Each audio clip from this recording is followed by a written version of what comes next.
All right, episode 112, special one as always, but man, I'm excited about this one. This is with the one and only Levi Meeuwenberg, a deep cut for these freerunners that know and go way back. Levi was a legendary freerunner in the American parkour scene and just worldwide, really. He's so many accolades and so much to know about him that I'm actually just going to point you to one of his more recent YouTube uploads, which explains his journey and how he went from being that free runner and one of the most successful of his era and becoming a stuntman and doing a bunch of cool things in parkour and Ninja Warrior and other things, to then going into pig farming. And more recently, he's come back out to not only tell that story, but also start a new conversation. And I think his channel has some amazing videos on it. And that's one of the reasons why I reached out to him and was so happy to have him on board the podcast here. He's got such great ideas and knowledge around so many things and pressing issues of our generation. And this is a discussion that's very much aimed at what are the topical issues of our planetary health right now and sustainability. And he's so well researched, and as you'll see in the videos on his channel and in this podcast, he just has such a cool viewpoint and simple, direct delivery and synthesis of these complex issues and concepts. And he's just a really cool example, I think, of what, a parkour practitioner also can be. And it's just so cool to talk with him and catch up a little bit. I hope you guys enjoy this one. We had crazy technical difficulties with Zoom on this. We dropped the call like 5 or 6 times. So my apologies if the conversation at any point gets cut out. You might hear it. And thankfully it was it wasn't just salvageable. It was like a really great conversation, even despite that, because he's so well prepared. And so I really hope you guys love this one. Please stay tuned at the end of the episode and we'll have more to say. Here you go. Levi Meeuwenberg, baby. All right. Well, thanks again for your time, man. I'm glad you're here. I'm really pumped on this. And glad to be here. Just for anyone that doesn't know you as well, and even for me, because we're catching up for the first time in probably 10 years or something like that. Yeah. Can you just give us a background on, who you are and, why we even know each other and why you're someone that I, look up to in a way, not just in parkour, but I'm learning you've explored and pioneered some other areas that I'm also following. And yeah, I'd just like to hear, your background with parkour and then where you're at now. Yeah, sure. Basically, I guess I'll go back. Like, I discovered parkour in high school. And so this was like way back in the day before YouTube even existed. And so back in those days, we were hanging out on forums like Urban Free Flow and AmericanParkour.com. So this is like, pretty early days. And, just training with some buddies in town, specifically like Frosty is from the same hometown as me. So, I connected up with him and his buddies, and we'd like film ourselves and make videos. And then eventually kind of going to jams and stuff around the US, connected up to Mark Turok, who, created American Parkour. And he kind of put us onto this performance team, the Tribe. And from there, we started having like opportunities come in to do more professional type work, like parkour performances, And, one of my kind of first big, jobs was the Madonna's Confessions World Tour. She had a song called Jump, and she wanted some parkour people to come perform. And Sebastian Foucan was part of that as well, which was pretty sweet. So, I was like this small town kid. I was 19 at the time, who just got like thrown in at the deep end of, the entertainment business of doing this like world music tour with Madonna and her crew. And I was super naive at the time and kind of like, had to learn a lot of stuff the hard way, but it was still, an awesome time. And so from there, I kind of just started, having more and more opportunities, doing more jobs, and ended up moving out to Los Angeles for a while, and connected up with the Tempest Free Running and ended up joining their team. And then they helped me kind of get into the whole stunt world, and ended up doing stunts for like a couple movies like Avengers and Born Legacy. So yeah, and when I was in Albuquerque filming Avengers is when we connected for a bit. Mhm. So that was cool to connect for the first time. Yeah, I mean, you were such a I mean, you will always be a legend. I know you probably won't like, tout that yourself, but it is just like you were in that era. You were really one of the very first American free runners that really had a presence and an influence in our culture, like full stop, I would say, just because you were one of the first people out there, and you did have this huge presence on American Ninja Warrior as well, and you had this. You did the Jump City thing. You were all over the place, and there was just a few characters back then. And the tribe was pretty much it. Back in the day, almost. It was even before I really got into it. I started training around 2010, and yeah, when I first learned of all the people, your name came up a lot, obviously, because you really blazed a trail. So appreciate that. I wish I came in sometimes earlier, because it seemed like it was a really, as much as I got to explore the unknown of parkour still, and there's still a lot of unknown. It's like, man, when you guys got in that day, way back, it was completely just unpolished. The whole scene, the whole culture was just ready for anything. Yeah, man, it was so like I feel like it was just being in the right place at the right time for the most part, and I can't say I really like planned. It's not like a career path that I pursued. Yeah. It's like kind of just like I fell into it in a way.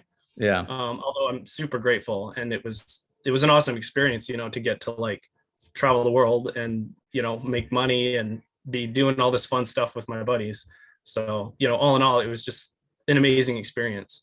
But after a while, kind of all that constant travel, as fun as it was, I was beginning to feel a little bit uprooted, sort of like I didn't have a good sense of like my own identity, and because I was getting into the whole stunt culture, which is a very different like feel and community from like the parkour community, which parkour community is like awesome, but like the stunts is a whole different culture. It's like a lot more competitive, and uh, I don't know, two-faced a little bit. I guess I don't want to speak too broadly. There's amazing stunt people and stunt business and everything. But sure, but we hear that a just lot with LA, right? With not just stunts, but LA and just performance and entertainment is just it can be a little bit like that. And it's not a dog on anyone, but yeah, that's what the stereotype is anyhow. Yeah, so it just didn't feel quite like a fit for me. Mm. And kind of at the same time, I was learning more about like the world and like the problems with the world, and getting kind of really distressed, and kind of having some anxiety about these sort of like existential problems of our world. And so I kind of got to this sort of breaking point where I just decided to like move back home, where I grew up on kind of like an old farm that isn't active, but it's just like a big vacant sort of farmland that my family's had. So I kind of moved back home onto this vacant piece of property, and just tried to like sort of reboot my life from scratch, so to speak, in trying to do it in like a more like sustainable way, and sort of like living more of a simple life and connecting more with the earth and stuff. So that was yeah, kind of like this big pivotal point in my life that sort of took me on a different trajectory. Yeah, absolutely. I mean, can you go into that a little bit more with me? Just, because it doesn't make a lot of sense. I'm sure, I don't know what your journey was like with it. Did you get a lot of blowback from people, or like, obviously people are asking like, where did you go? Because you did just kind of disappear. You went off the grid. And for most people, when they think of, the dream career path, a lot of kids are thinking of that stunt performance career, and being, doubling Captain America like you did, and being in all these great movies and films, making probably good money doing so. Can you tell me a little bit more about what it was that you realized about, yourself, or that really made you go, this is not for me? Like, how did you know, and did you know what you wanted more, or is it just that you wanted to reboot as well and just get Yeah, I some mean, like new perspective? it's a really complex thing to try to like, because there was like stuff going on in like all these different areas of my life kind of simultaneously, that all were sort of like starting to point in this other direction. But it took me a while to like for it to click. Mm-hmm. It's like, okay, I'm moving this direction, but that doesn't feel right. Mm. But then there's all these sort of other directions that I'm It's almost feeling like inside, but life's nudging you in a way. Is that? yeah, but eventually all those other forces had to like line up to like, for me to see, oh, there's this other place, to be like, oh, okay, now I can switch over to this one. I Mm. mean, I don't know, that's really like abstract, but No, I it's get hard to you. like express it. Yeah, I feel like it's like Exactly. a ship, like you're jumping ship in a way, and it's just like sometimes the ship's not built yet, but once it's built, then it's like, all right, now that I've got a new vessel here that maybe is better Yeah. suited to me. Yeah. And I did I made like a 10-year update video that I put on my YouTube channel where I kind of go more in detail on that if anybody wants to check that out. Yeah, that's yeah, the videos you've been putting out are absolutely incredible, and this is one of the reasons why I was so excited to reach out to you, and one of the reasons I did reach out to you, because you put yourself, back in the conversation, at least publicly. And yeah, I would like to talk a little bit more. Okay, so what brought you back out now? Because you went into the woodwork, you rebooted your life. What did you learn? And now you're back here and making these incredible videos, and I can't recommend people go check them out enough, especially if you want to dive into that full story. But then beyond that, these latest videos, you've been making some really amazing content. You were telling me how you've studied anthropology and history, and you've obviously been doing farming and things. So can you dive into that a little bit with me, and just how did that transition happen, from moving back home to now creating new and very different I feel content? bad because there's only like a couple videos out yet, and it's like it takes a lot of work to like put that all together. But I do have a couple more like scripted, like that are queued up. But it's also springtime here, so like garden and farm is like in busy mode. But like I'm gonna definitely keep putting that stuff out. But anyways, yeah, I mean, I think I didn't really like plan it really, I guess, in advance, but it was more just like I think it started with the whole COVID shutdown. And during that time, I started kind of like reconnecting with old friends, calling up old parkour buddies and sort of catching up and that kind of thing. I think as a lot of people did during the COVID shutdown. And then, my buddy Mark Turok with American Parkour, he's been involved in World Chase Tag. So he invited me to come out to referee at last year's competition in Ohio. So I got to go out there and like, again, be like kind of thrown into the whole parkour community and like see all these old friends and like reconnect with them. And it was like such good energy and like just so much love and fun and joy was like there, that I was like, wow, like, how did I like, how have I not been engaged in this for so long? I was so like focused in this other direction. And I think, as I do some like journaling and stuff, I've noticed sort of a personal pattern where I tend to like always be focused on like the next greatest thing, or like the new thing, the cutting edge. So, parkour was like this brand new sport. So I was drawn to that. And then, like permaculture, I guess you could say, is like the cutting edge of sustainable living maybe. So then I'm drawn to that. Even with like friendships and relationships and different skills, I'm interested in one thing and then the next and the next. And so it's like this pattern, but at the same time, if you're always on to the next thing and you're not maintaining some of the really special, like important things you've established and connections you've built in your life, then, you stay kind of shallow. So, I'm starting to have more of an intention to try to like, sink my roots, like identify the things and people that are like really important to me, and like sink my roots more deeply, kind of like the pot example you were talking about. Yeah. So the flower pot, that is. Yeah, no, absolutely. Yeah. But before we started the recording, I talked about being a pot, or repotting myself. And yeah, I think that plants can be a really fun analogy for people in like their lives. And sometimes you repot and replant yourself, and it takes a while to kind of grow, but then, yeah, you root down, like you said. So cool. So yeah, I'm trying to like, reintegrate all these like different parts of myself now and be more of like I guess a wholer version. Yeah.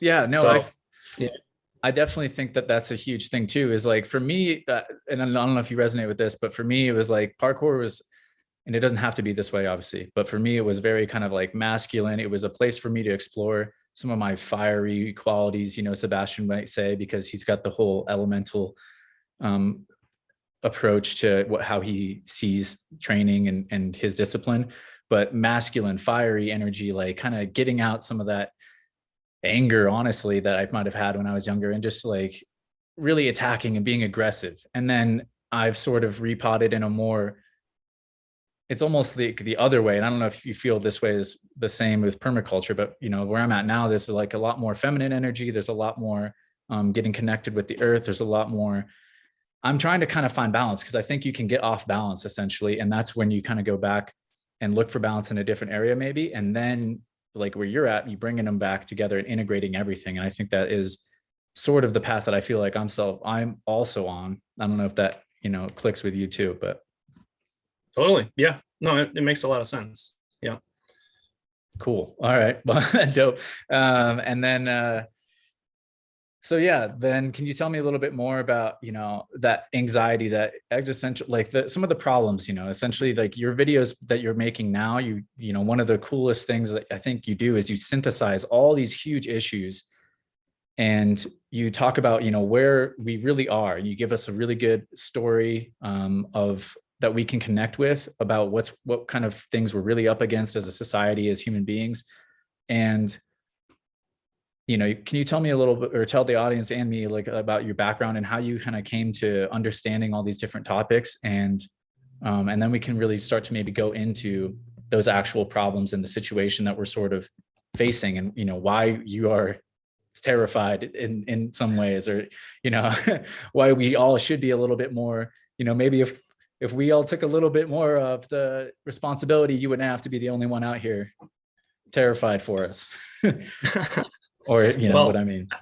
Yeah. I mean, everyone's in kind of a different place on this stuff, but, me, like one of my, I guess the ways that I engage with the world is through like books and knowledge. And I'm very like, I love researching things. Like if I can't, like if there's like a puzzle, or if there's like some question I have, I'll just go find like all the latest, like the books or research on that topic, and just like, I might not read every word, but I'll at least like get a good sense of it to try to get a like big picture perspective on it. Mm-hmm. So, and there's a lot of these global trends that are in a place where that aren't sustainable. I mean, but that means that they can't continue. So I'll name a few. Like there's climate change. I think hopefully most people are aware of it.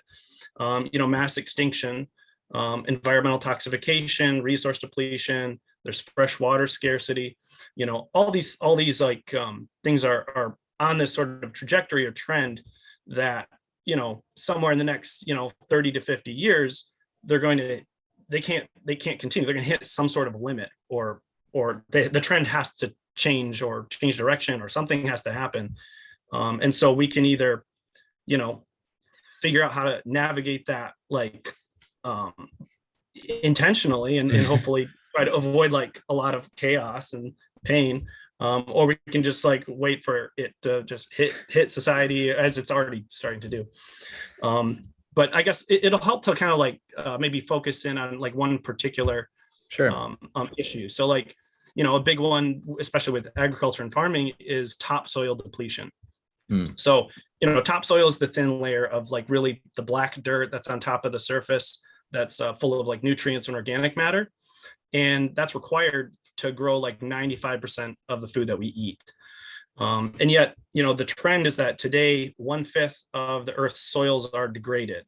And that includes more than half of all agricultural land.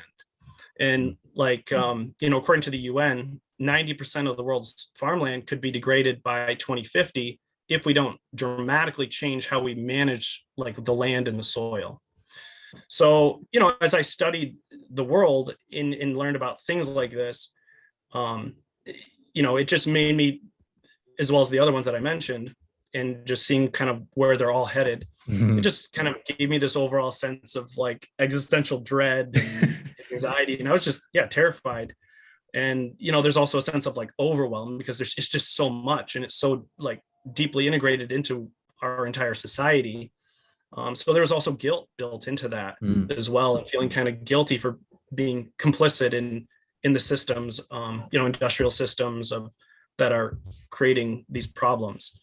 And at that time, this was about 10 years ago, and I kind of felt fairly alone, because at least these things I think weren't quite as out in the open as they are now. Fortunately, people are becoming more aware of a lot of this stuff. But back then, it felt very alone to be like dealing with this kind of very heavy stuff when most other people, at least in my life, were, not very aware or didn't care or whatnot. So, but what helped was, doing my research and finding groups of people that were aware and were like working on solutions and at least adaptations to some of these things. Although it's one of those rabbit holes that you can just like go deeper and deeper, and you find that almost every solution has like some trade-off or unintended consequence. So it gets really complex really fast. But I guess one of like the interesting pieces of the puzzle that I started learning about were about how we have these common cultural myths or narratives that kind of play into how we interpret and respond to these like global scale slow motion crises. So, I found that to be a really interesting kind of area to delve into. Yeah, no, I think this is great. And I think this is one place that we can tie in a little bit to help the listener who's, this is a lot of information to take in. And I feel like, I'm just starting to absorb some of it because it is hard to connect the dots sometimes, especially, these problems, but when you start to see how they all link together and, especially the topsoil is one that I just learned about. And that was when the original reason I reached out to you is because I don't know if you're aware of Sadhguru. He's the one dude that I've been following for quite some time now. He's like this Indian mystic kind of guy, but his big mission right now is topsoil and save soil and talking about how, and there's a great film, Kiss the Ground. I don't know if you've seen that on Netflix. Yeah, I'm aware of it. I need to watch it, but I think I already kind of know a lot of the. Yeah, you probably don't need that film, but for anyone like me, that's a good like introduction to it. And what the hell is going on here? So yeah, what I was saying is basically, the soil was one of the reasons I originally reached out to you, and that's one of the biggest issues right now. And I think it's good to maybe tie this in because the sustainability is it's right there. It's like in the parkour journey as well. And like, I don't know if you've experienced this, but you can also push your body with these myths that you're about to get into. And, you really test these myths as a parkour athlete sometimes. How far can you push yourself? Is it like perpetual progress? I think we all got that in our heads as little kids. Maybe if I just keep going, I'll just be like Goku or whatever. People get inspired and they think they can actually become superhuman, and eventually they find some limits. And I think that's one of the beautiful things about parkour is you can really find some real limits for yourself and help get a real deeper understanding of what it's like to be alive. And instead of, and you can do it just the same way as we're doing it. You can get injured because you just didn't pay attention, or you can really start listening and guiding yourself more intentionally. So can you talk about that and how these myths show up? Not just in I talked about it a little bit in our training already, but just how these myths are showing up in this world, this society, the modern culture we have today. Yeah. And I like that metaphor of like training and finding your limits, and is a metaphor for like society and kind of expanding and then hitting these limits, Yeah. And then maybe injuring ourselves in the process. But yeah, so like, for example, like when a person or when you encounter one of these like existential type of facts, like topsoil depletion, one that I shared, about 90% of farmland being degraded and how our food totally depends on that. You might notice your mind reacting by fitting it into like a common narrative about the world or a story. And so like some of the most common ones, one of the most common ones is like the myth of perpetual progress. So this is one where you just have faith that new technologies and human ingenuity and innovation we can always invent our way out of the mess and the problem. So, and it won't really affect our everyday lives, except in minor ways, maybe driving electric cars and having smart thermostats, but on the topic of soil and agriculture, it could be looking at things like robot drones and AI software and genetic modified crops and stuff to solve, these problems like soil depletion. So, the underwriting assumption is that the progress of civilization will like continue fairly unimpeded despite these problems and these limits, and generally it's coming from a framework of looking just at the last 50 to 100 years. of kind of like an upward trajectory in general, and like technological complexity and population and all that stuff, access to resources. But then another common one of these narratives that people might start thinking about when they're confronted with like existential facts and sort of trends is more like the idea that humans are a parasite on the planet and that we're already doomed. And so we might as well just say, screw it and just party and, say, and when we're gone, just good riddance to humans because we're kind of shitty. So that's like another kind of story that sometimes people can respond with. And, it's interesting to me that both these narratives kind of relieve us from taking meaningful action ourselves. So they can kind of sometimes act as like a mechanism for denial or avoidance. And I know for some people, this narrative story stuff like will click, and others it just sounds like a bunch of made up stuff. But just to give a little bit of context and zoom out, our ancestors have been telling stories for hundreds of thousands of years, a very long time. Long before writing. And so what stories weren't just for entertainment, they were the way that cultural knowledge and wisdom was passed down for a very long time, way longer than, writing and podcasts. Yeah. And so like story is a very core way that we make sense of the world, and they help orient us by explaining, where we came from and where we're going and why. And the simplest story is just from point A to point B, which I think you might be familiar with. But I love that. But anyways, this is these stories, they don't just apply on the global scale. We also have like personal scale stories and narratives that we sometimes are living unconsciously. So one example would be, when I was doing all these parkour stunt jobs and Ninja Warrior competitions, I didn't realize it, but I was unconsciously trying to follow this narrative of personal success and achievement in order to prove my self-worth, to myself and to the world through this external like representations of success. And this is a very like American narrative, and it was just very obsessed with like the whole rags to riches story, or the exceptional individual who overcomes all these challenges to achieve something extraordinary, but in these sort of personal stories, they're not just coming from us internally, but they can also be kind of like projected on us from the outside. So again, for instance, when I was really active with Ninja Warrior, and I had some early success, at that time it was on the channel G4, and they kind of like built up the story of my character and like called me the legend and stuff like that. And of course, that plays up the drama for TV, but it's also easy to kind of internalize some of these stories as well, and that can create stress. So, I guess another component was some of the Ninja Warrior fans would always be contacting me and be really emotionally invested in this story that I was like unconsciously kind of living into, and they still do, but it doesn't bother me at all, and I know their intentions are good, but when I was younger, I'd say I kind of let that stuff get inside me more and get this feeling like I wasn't living up to the expectations, or somehow my self-worth was less because I didn't push myself to like beat Mount Midoriyama or beat Ninja Warrior or whatever, So anyways, these stories kind of like can really influence us in an unconscious way. So anyways, going back to the big picture, the more I studied things like soil and agriculture and anthropology, the more I felt like these common narrative responses, like the myth of progress and humans as a parasite, are really inadequate to convey the reality and the nuance, to really help guide us to a better future. Absolutely. I think that's really interesting because, it sounds like, and I don't know if you agree, do you feel like we do need a story? Because there is like an argument about, well, do we need a story? Like that's how we understand things. It seems to be how we can orient ourselves. And yet a story is almost always going to be a little bit off the mark, but we at least need an update, if we're going to head in a better and brighter direction.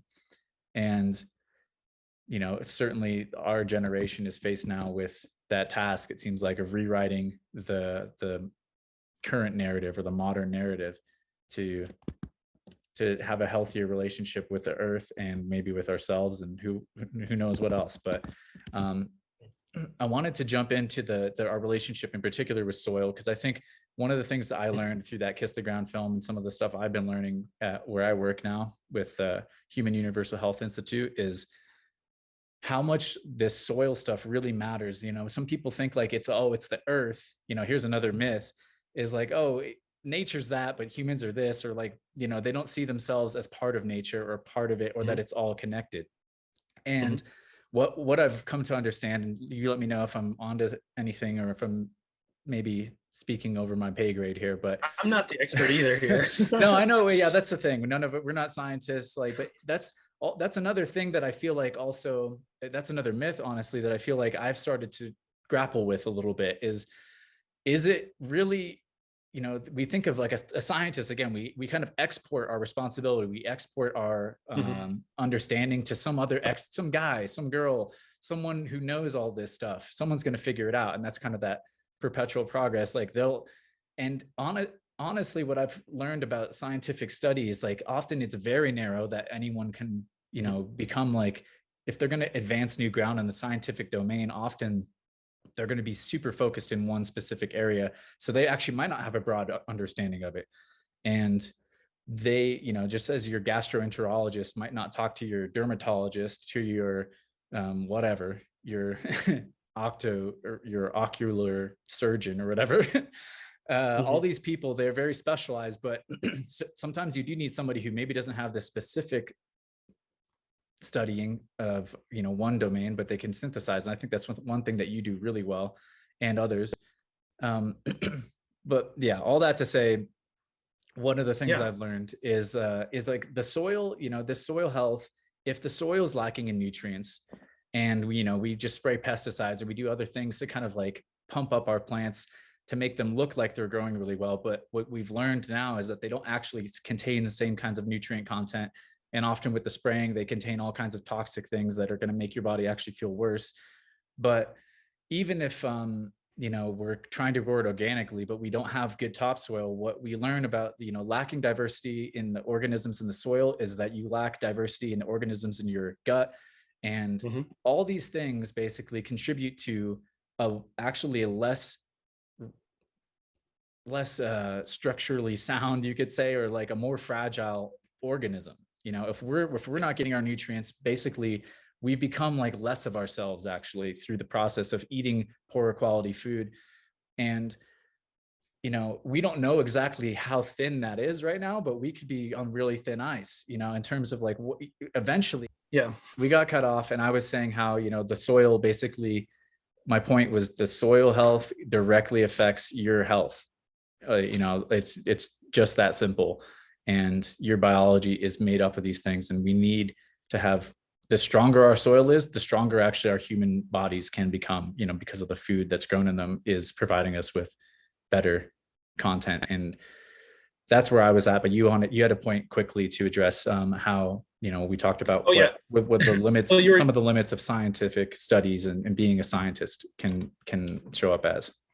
Yeah, just your comment about, the outsourcing our like to the experts or something like that. For the way I look at it is like, the experts within a specific field, whether it's physics or biology or soil science, they're good at knowing what is, because they're the experts, that's what they study. But that doesn't tell us what it means or necessarily what to do about it. It can certainly have implications about that stuff. But, I think to answer those sort of like bigger picture perspective questions is what requires, kind of an educated public and educated citizenry to kind of hash that all out and figure out what's what to do about it all, but still being, grounded in that scientific research. So there's sort of a balance and relationship there. But I guess to come to the soil topic, so first of all, let's see. So like, just to again give some perspective. So large scale, there's a huge shift in how many societies produce their food around 12,000 years ago, when there was a general shift towards large scale grain agriculture, away from what we typically call hunter gatherer like societies, more nomadic cultures. Now it's more complicated than that. Obviously there's a lot of like regional variety. This wasn't just a simple story, and there's always like exceptions and caveats to these generalizations. But generally speaking, you know, hunter-gatherer cultures also, they did actually practice some forms of like seed saving and plant propagation, and even had some small gardens. Certain cultures of them did, but it wasn't their primary means of feeding themselves. It was just supplemental. But this shift, this Neolithic revolution that started around 12,000 years ago, involved, you know, really scaling up that whole grain agriculture, where, you know, large areas of land were being cleared, like clear cut forests, ripping out the stumps, tilling the land to plant, you know, huge areas of like one specific crop. And, you know, common ones were like wheat and millet and barley at that time. And so this was like the advent of more settled societies that started to really grow and grow. But, you know, I guess, let's see. So earlier forms of horticulture, because they were more integrated with functional, healthy ecosystems, they were also more sustainable in general. And, you know, there's a really interesting, some new research that's come out that shows that some of the most biologically diverse areas on the planet, like the Amazon basin in South America, are actually the result of generations of forest management by the indigenous cultures there. So, you know, it's more complex than just this story of kind of like wild humans living in like untamed, pristine wilderness that might be sometimes drawn. Yeah, that because that starts to feed into, or at least it makes the case. It points evidence and supports that other story of, you know, if we're not parasites on the earth, what are we? Maybe we are some kind of shepherd or steward for the planet. You know, that some people definitely, you know, resonate with that, I've heard. But anyhow. Yep. It's more complicated. Yeah. So it's more complicated. So yeah, but anyways, the societies that focus more on these grains, you know, they, again, were depending on clearing large areas. But the tricky thing about tilling the soil, tilling or plowing, is that it creates a short-term boost in fertility, because, you know, you're killing all the vegetation and the organisms in the soil. So as they're breaking down, they're releasing all their nutrients so that your crop plants can take those up. So it creates a short-term boost in fertility, which, you know, will seem like a good thing. But over the long term, you're actually depleting the fertility of the soil, both due to nutrient leaching from the rainwater, but also erosion and from rain and wind kind of carrying the topsoil away. So this form of agriculture that was shifted to as we shifted to, or certain cultures shifted towards the settled grain, large scale agriculture, it tends to deplete the topsoil over time, and productivity declines, but it does it on a fairly slow time scale, so that, you know, it's not always perceived by those cultures. They can't quite see what's happening. Especially because normally their populations are growing at the same time. And it takes a long time for natural processes to generate topsoil. It can take around 500 years for like a natural forest to generate 1 inch of topsoil. But what's cool though is that there's certain new regenerative agriculture techniques that have made it possible to generate 1 inch of topsoil in just a few years. So yeah, I was just saying that, you know, through some regenerative agriculture techniques, topsoil can be built at a rate like 100 times faster than natural processes, which is pretty astounding. Yeah. And so that has, you know, implication. It also has implications for sequestering carbon out of the atmosphere, but that's a whole nother topic. Yeah, well, that's another big one though. That's a big point in that Kiss the Ground film is, you know, there's solutions available to us already, and it actually makes us so much more like capable than we really thought if we start to work with nature instead of just maybe, you know, if you're really thinking about only technology as like computers and electronics and stuff, then you start to lose the magnificent technology that is just life itself, or, you know, the soil there. And I think that's a really good analogy. You know, another place that shows up where it's kind of like it sneaks up on you, the solution eventually becomes like a chronic issue, is, you know, and it's very similar actually in the terms of antibiotics. What I've learned with working in, you know, in medicine here a little bit is antibiotics can be a lifesaver for many people. And especially when they were invented, it's like, wow, how many lives must they have saved? And yet, if you go through a lot of courses of antibiotics, you destroy your gut microbiome to the point where you get a whole host of other diseases and issues that arise, and then there might be a need for, you know, reintroducing that question of like, okay, what is the real solution here that we want to address, you know, issues where there's infections in the gut or infections of bacteria. And that's, you know, a separate conversation, but it's just important to remind ourselves, I guess, you know, what we're seeing here is it's not always just like a Band-Aid, or some solutions are a Band-Aid solution, or they might even serve us for decades before we realize that there's much better things that we need, or new issues that we need to solve. Yep. Definitely. But, you know, one clue is when a solution has multiple kind of compounding benefits, and it kind of creates sort of a like an upward trajectory spiral, like a positive feedback loop. The terminology is not quite accurate, but, you know, a feedback loop that moves us in a positive direction on many different ways and realms.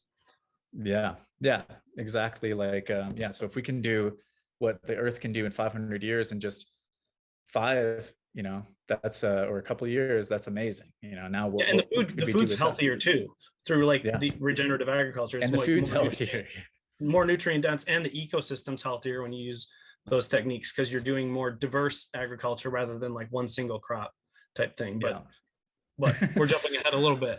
We're jumping ahead, yeah. But let's start getting into that, because you have some thoughts on how, you know, history can tell us and contextualize our understanding of like where we're at right now, and also, you know, how this kind of plays into not just agriculture, but how our attitude plays into how we, you know, you talked about in our pre-discussion a little bit about how it kind of becomes like a conquest when we apply a dependency on these older, or these maybe needing updated strategies.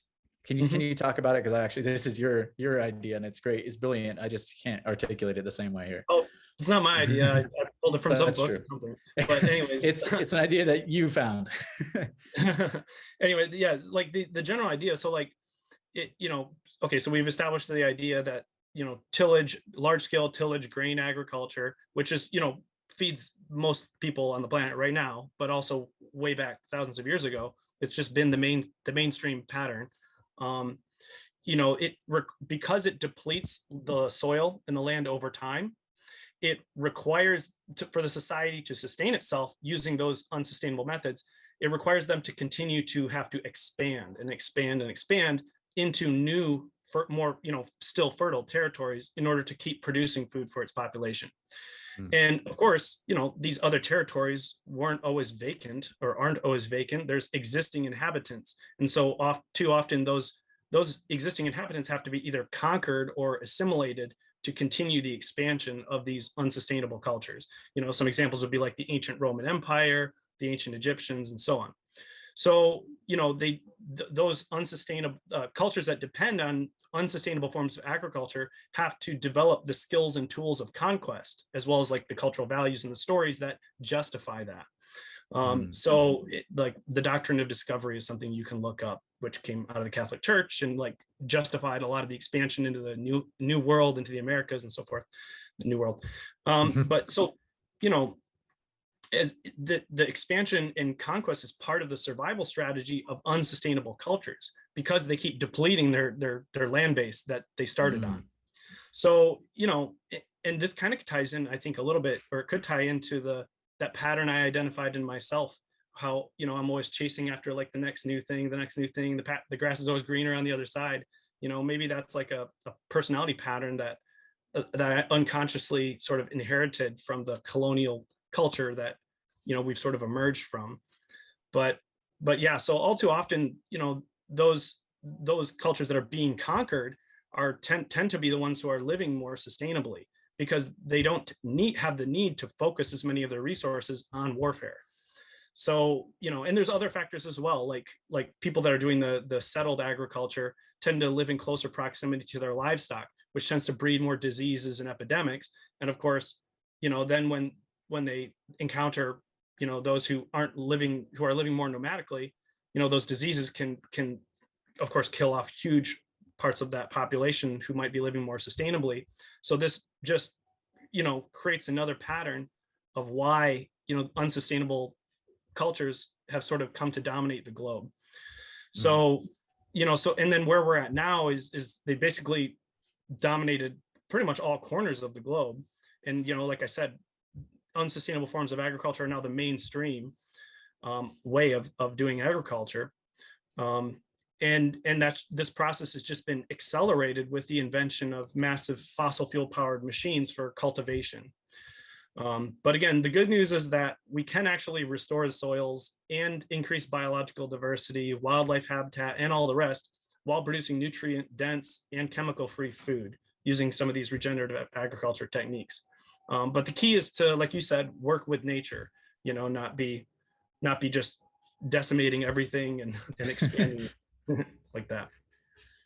Yeah, no, I love that. So yeah, I think what you're, it's just like when we talk about with parkour training, because that's always a great analogy for you and I probably, but also the audience here. It's just, you got to work with your body. When you do find that limit where you break your ankle or you sprain it, hopefully maybe not break it, or maybe not either.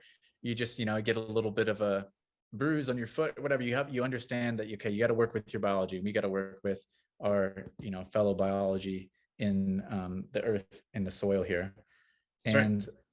What do you see, like, can you give us some examples about what nature like demonstrates to us when we look at it and we look to see what's there to model with?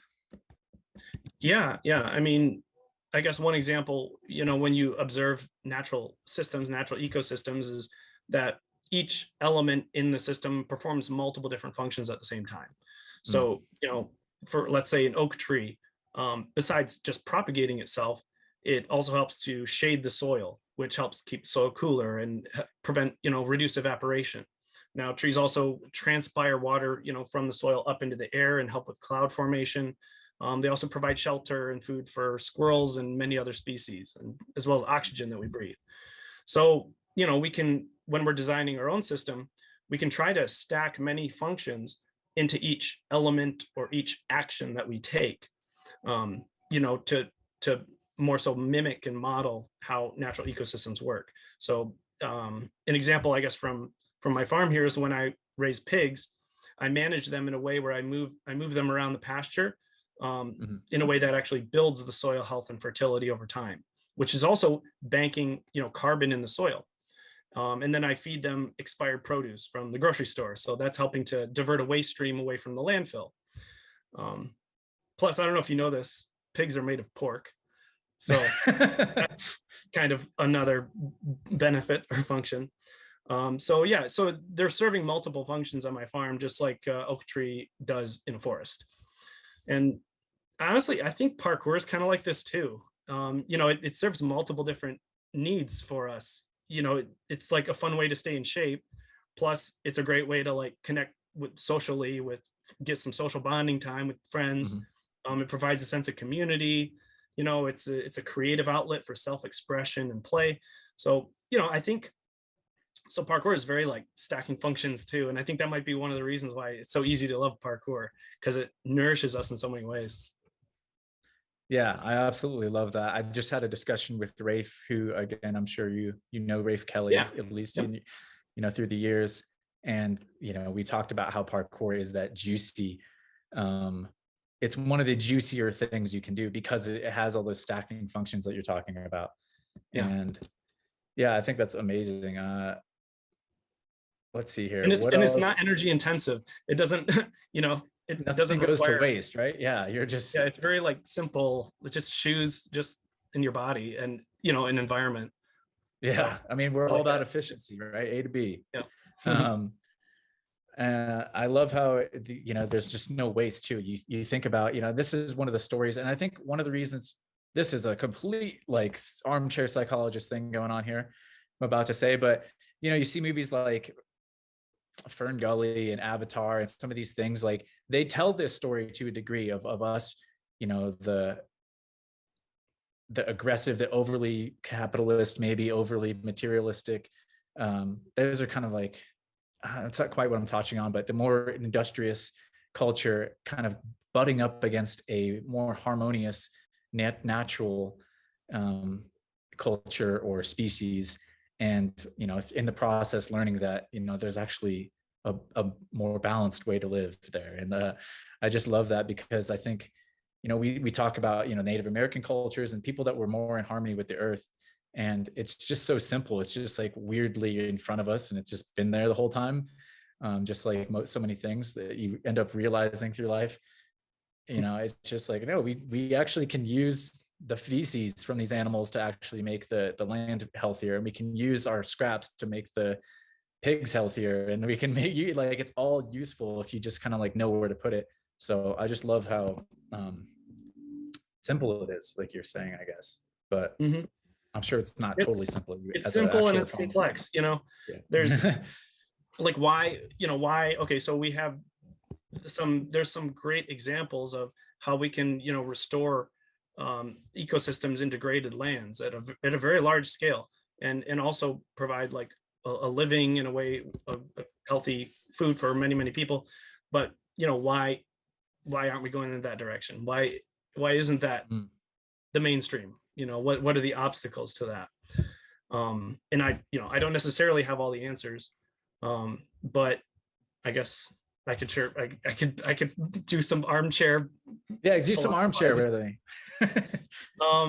Yeah, I mean, I think a big part of it, like when you think about more regenerative forms of agriculture, it requires more hands-on care and attention. I mean, think about a small farm, or like your local farm. It's less about these giant machines. Modern industrial agriculture, where they're growing corn and soybeans, it depends on these fossil fuel powered, like GPS guided combines on 1,000-acre farms, and that requires so much fewer human contact with the land, which also means you're not looking and observing and seeing what's happening to the ecosystem. Not that there really is much of an ecosystem on those types of farms, but back in the year 1900, before this big advent of fossil fuels and sort of the industrial farming kind of got going, something like 50% of the U.S. population was involved in agriculture in some form or another. But today it's just around 1.3% of people that are engaged in farming and really growing the food for everybody else. So this has been made possible largely thanks to fossil fuels, which are basically the sun's energy stored up over millions and millions of years, that's been distilled down and concentrated into these highly concentrated forms like oil and gas and coal. And it takes something like 10 calories of fossil fuel energy to produce 1 calorie of food energy, using these modern agricultural methods.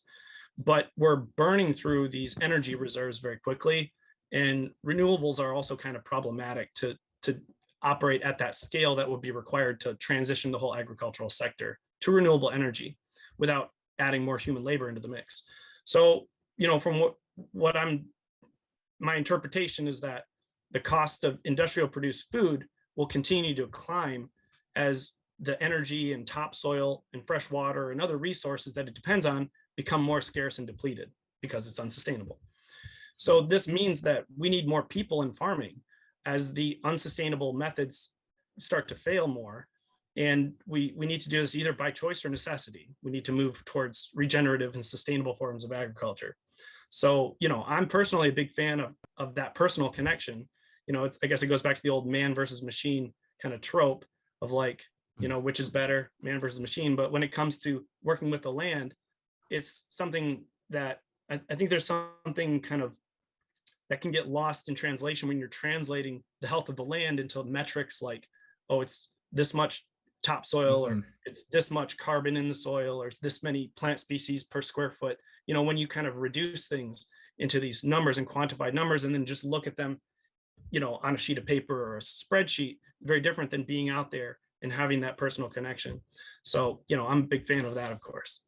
So, so why aren't more, again, getting back to that question, why aren't more people getting into regenerative farming? Why aren't we transitioning more to that method? So the economics of agriculture are also really messed up, where it's hard to be profitable in places like the US, unless you're near like a wealthy enclave of people who are willing to pay a premium for these like regenerative, locally grown foods. So this is just another expression of like this whole other issue of the vast inequality present in modern society. So, these kind of issues are kind of intertwined in a way. And it's really complex, and it's hard to know, what comes first, what's the, but I think in general, what's clear to me is like, I think we need to engage, not just as good ethical consumers, but also as informed citizens in terms of like policy and economic decisions that incentivize, one form of agriculture over another. Because, right now, large scale ag is heavily subsidized by the US government. Yeah, that's one of the craziest things is just when you realize like, well, yeah, why aren't we doing it? And it's like, well, yeah, we're subsidizing the issue in a way. We've over leveraged ourselves, or we're so committed, we're overcommitted. Again, with parkour, you can overcommit to something, and it's might be time to eject and pull out and do something different, but you commit anyways because you gotta do it or whatever. I don't know. That's not quite the same mentality, but it is like there's so many juicy parkour analogies, because I think, again, like one of the, when you talk about that spike in where we are in terms of like our ability to use these fossil fuels, for example, it's like we're in that tiny window where and we could have stretched it out if we'd been conscious of this earlier maybe, but it's like that peak window that people talk about as athletes. It's like, okay, there is a certain time when maybe you would be able to do some destructive, unsustainable training and your body will hold up for a number of months or years. But then I think I might be feeling that a little bit. Yeah, me too. You're gonna have to come back down to earth ultimately and come back and engage again with the planet. I think there's like there's so many sort of stories that are kind of parallel to that, and like we were talking about with just getting in touch with things in the same way that this technology puts us at a distance and puts us, takes us out of it and takes us away from nature. It's weird that it's not weird, but it's just like, it's strange to me. It's like, what is, and I want to know what the myth operating underneath that is sometimes. And I think it might be that, for me, it was, I wanted to like solve life, in a way. I think that's like the idea that you can just solve it and like you can eventually figure it all out and it'll be done and you made it somehow. And I think that's like trying to get away from it and shirk your connection and responsibility with life is why we try to master nature, or and it becomes a kind of an oppressive sort of thing eventually, because we are, I don't know how to, I'll have to think about that one some more, but I think what I mean roughly, which is like we're trying to, what's the word, dominate, I guess. And but anyhow, there's great things that can do, and it provided us with the ability to talk over the internet, even though it's barely worked today.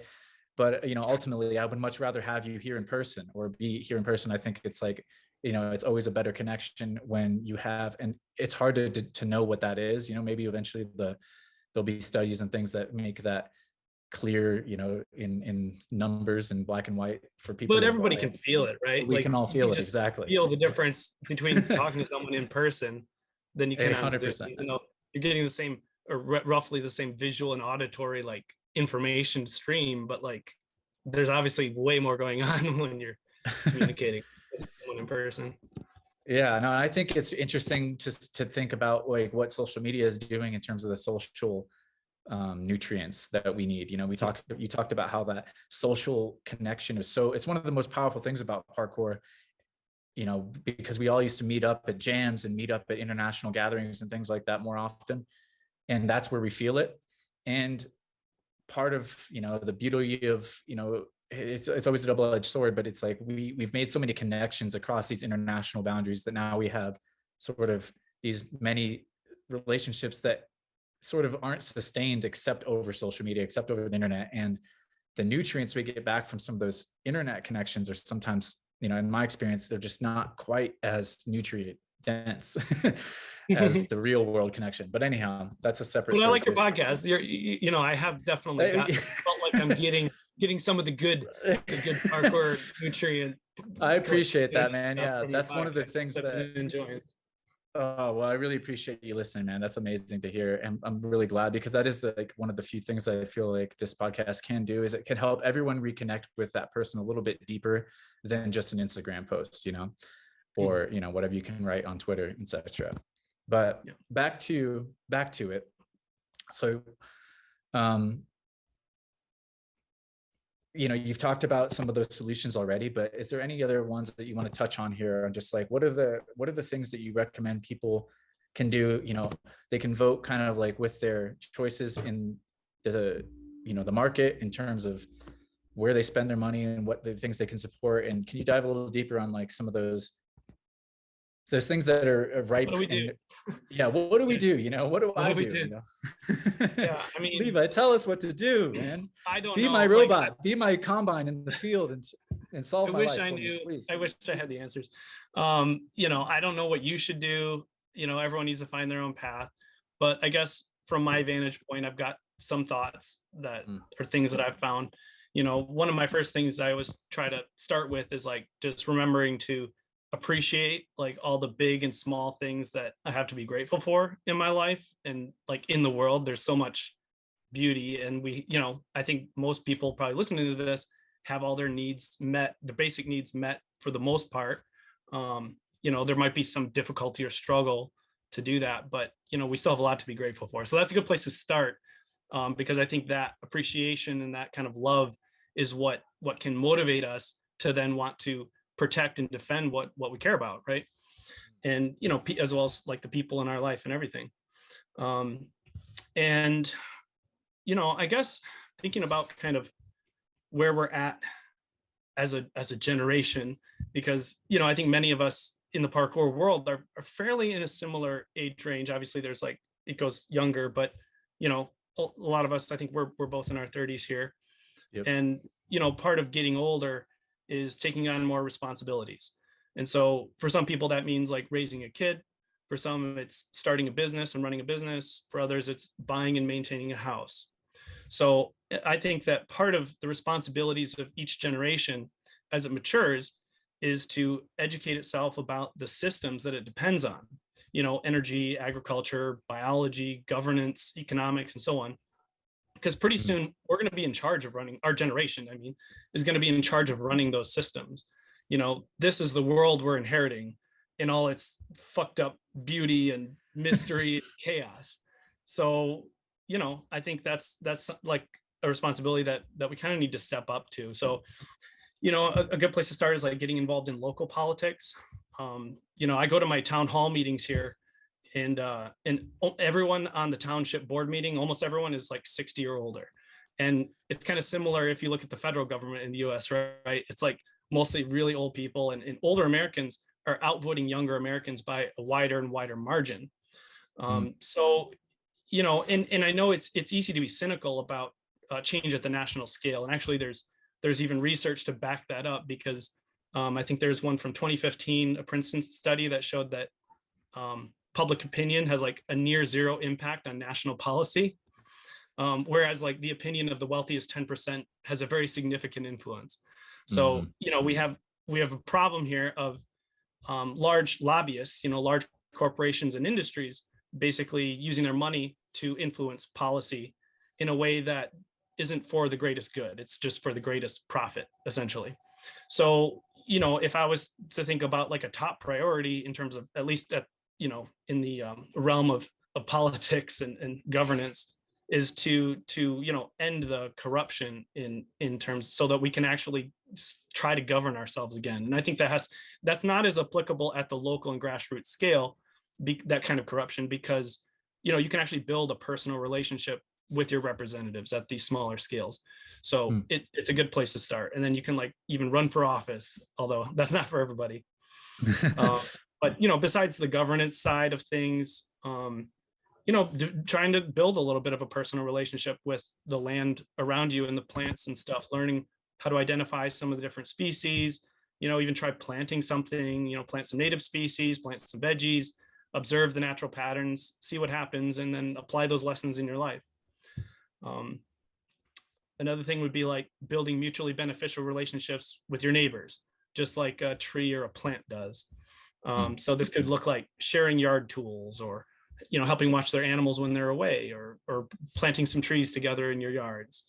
With parkour training, I think when you start to get into this, you just start to discover many more unexpected benefits when you collaborate with your local community of humans and plants and animals and the rest of the whole crew. So, and I guess in terms of like narratives and stories, I've personally found that writing in a journal is really helpful, is a great way to kind of deconstruct some of the unconscious narratives that I inherited from our culture and begin to write new stories that are a better fit for who I am and a better fit for reality and for the world, both our individual stories as well as like, the story of the world that as we perceive it. So I think, we can discover a lot of power in taking ownership as the authors of our own story, as we take on the responsibilities of inheriting this world. Powerfully put. I think that's a great advice, or just something to digest for all of us, especially as we enter those mid-30s and later and beyond. A lot of these, I think, amazing, talented minds and practitioners, we see, I think one of the cool things, and again, one of the reasons why I love doing the podcast is that we get to see, a brilliant mover and how you approached movement evolve into how you're approaching these other bigger questions and addressing, your own maturation. So love what you're doing, man. And sure. I think that's great. I think that's a really powerful message because it is pertinent, it is what's the word? I don't know, but it's something that's right there, in my life, and I see it everywhere. And I think it's something that has been scary for a lot of us to really step into that role, but it gets easier. Just take a, baby steps. Baby steps, Yep. So thank you for that. I did have some quick bonus questions that are really just focused on parkour, since we have talked about some of the big stuff. I know that there's going to be some people that want to just hear some really parkour specific kind of things. So I just wanted to curiously ask, because, you have monitored now, you're getting back into some of the parkour culture in a way that maybe you weren't as in touch with. What differences, have you noticed from when you first were pioneering parkour to now? And or what are the same things? Yeah. I mean,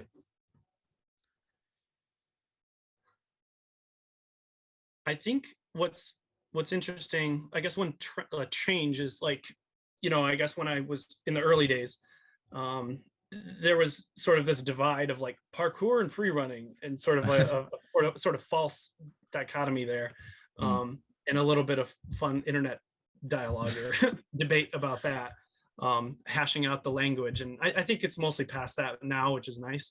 And now there's like, I see it sort of fragmenting, but in a good way, into like different sort of subcultures within parkour. There's like more the natural movement side, there's more like the competition side, there's like, the world chase tag side. I mean, there's all these like now like mini subcultures within the broader like parkour culture, and it's cool to see those kind of starting to like flourish and develop, kind of like like a species. And it started as one organism, and then as it evolves, it grows and it speciates into many different species, all with different sort of focuses and different ways of adapting and leveraging, its environment or whatever. So that's kind of neat to see how that's evolved. But at the same time, I really have appreciated, I think there's something that I noticed way back in the day, but I think I'm appreciating it more and more now, is, and this might be a selection bias, but I think that a lot of people in parkour are very thoughtful and kind of tend towards more of a philosophical outlook. Maybe it's just because those are the ones that I pay attention to or I'm friends with, but I don't know, there's some weird correlation there maybe. And I still see that there. And I really like that about it. It's kind of cool. And I wonder why that's the case, or maybe it's not. But what's your perception on that? Is that just...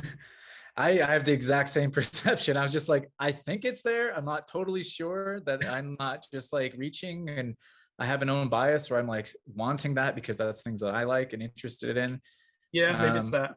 But I do feel like Maybe it's one of the subcultures. it might be that just that there's that many people doing it now, that there's just that many people in the, because there are certainly people that are into that kind of like more philosophical, more thoughtful maybe approach, and they just exist in the world. And then, just like in parkour, there's a more, maybe it's the exact same subset, the same percentage of those people are in parkour. I kind of agree, or I'd like to think, and I actually don't. I still think that, like, you're right. I think there's just like a little bit extra of that in the parkour community. And I think it might just have to do with that it's a young community still, I would say. And so it has a lot of people that were early to adopt it still, like that are, especially people that have made a name or are big voices in the community.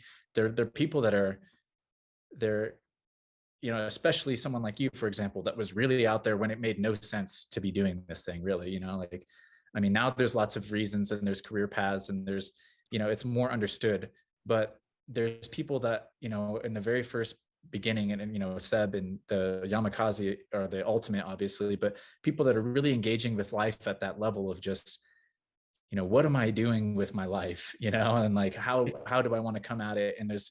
And answering some big questions. And I think that we haven't diluted that out yet. And I hope we never do. But I think that is like ultimately the trajectory of like a sport as it becomes more mature, is it eventually it ends up in the Olympics and then it dies. I'm just kidding.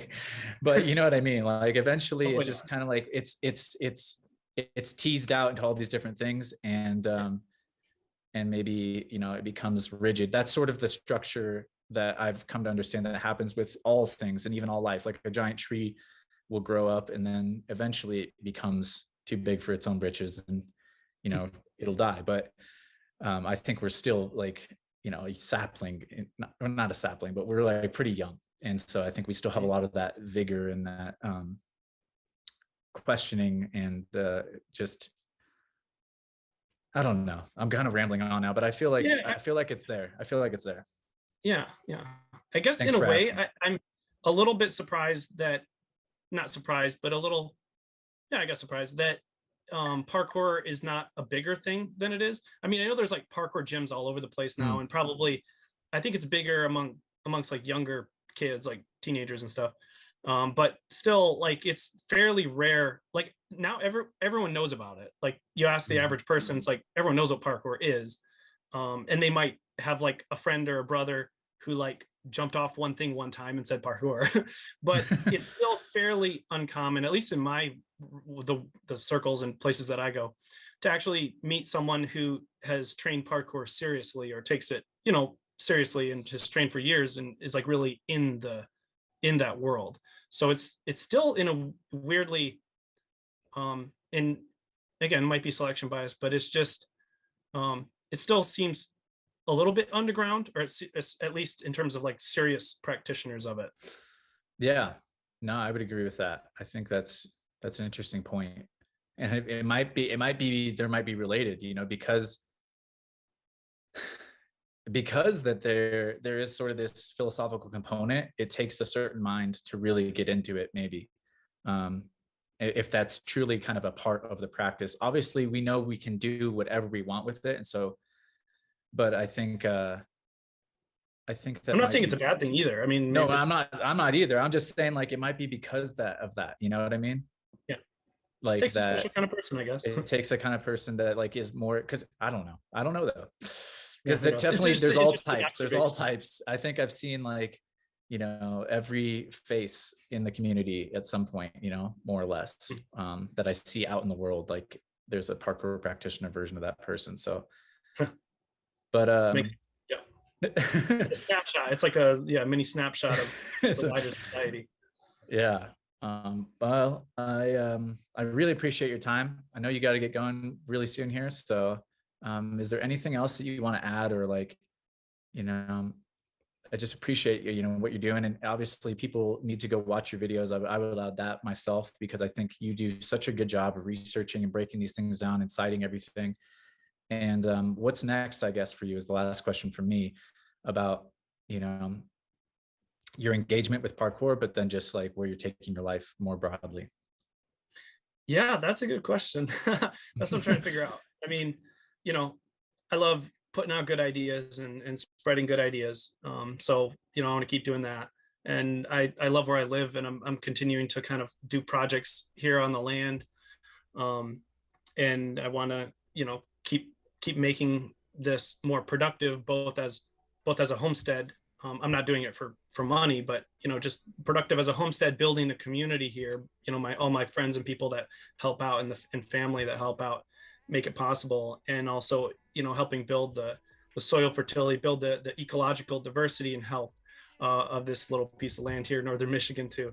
So that's kind of where my efforts are right now. But it's fairly open. I don't have super yeah, I guess I'm not authoring my story in a lot of detail at this point. I'm just kind of riding on my resting on my laurels, as they say. I don't know. But no, I'm having a great time though. So, I'm very happy where I'm at, and kind of like the general sense of where things are going. So I'm just kind of going to keep rolling with it. And I really appreciate this opportunity to chat, and it's fun to chat. So and I again I like your podcast. It's cool to catch up, especially my old friends that I remember from way back in the day. So yeah, thanks again for having me.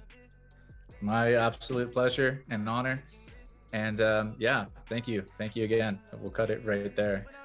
You don't know me yet.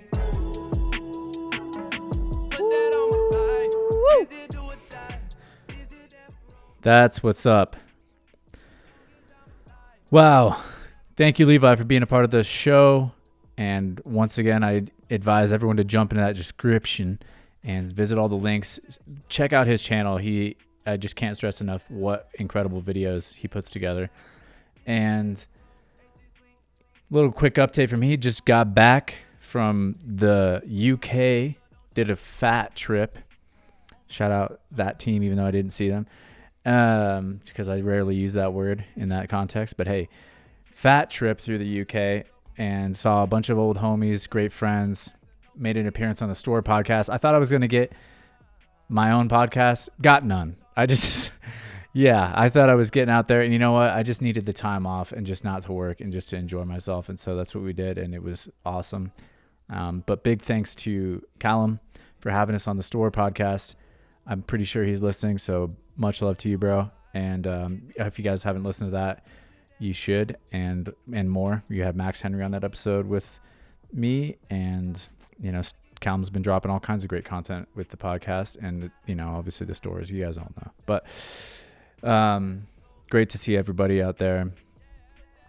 Went up to London and also over to Bristol after going to Brighton for the most of the first half of the trip, and it was a crazy maelstrom. If you've seen any of the content coming out of there, there's just been, it's like the anti-British invasion. It's like the American invasion. We went back, the blue coats or something. I don't know. We're just taking back over, dude. It's crazy. But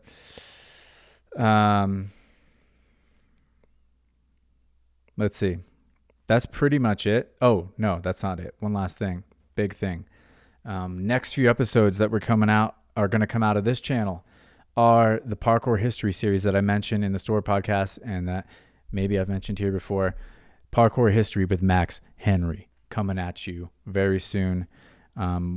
Really just, again, I was just on a complete hiatus. I wanted to totally unplug, so haven't done the work that I thought maybe it was going to get done, but we're back in it now, hitting the ground running, and we got a 2-part episode dropping first. I'll probably introduce a little even like trailer preview, because I really think this project needs a little bit of a grand entrance. This is a really cool thing that Max has put together for the most part, and I get to participate with you guys in and share. So that's what's up on the next few episodes. Definitely look forward to that. 2-parter coming out on Georges Hébert to start off the Parkour History series. You guys know the first episode is going to be kind of a prehistory, and then leading up into his influences and what made him who he was, and then we'll dive a little deeper on the second half for Georges Hébert. So that's going to be fun. There's so much to come with that, so we'll just catch you in these future episodes. All right, that's been plenty on the front and the back end of this episode of the podcast, 112. Thank you guys, as always, for listening. Jump in that description. You guys hear that? Just started raining. Make it rain. Love you guys. Peace out.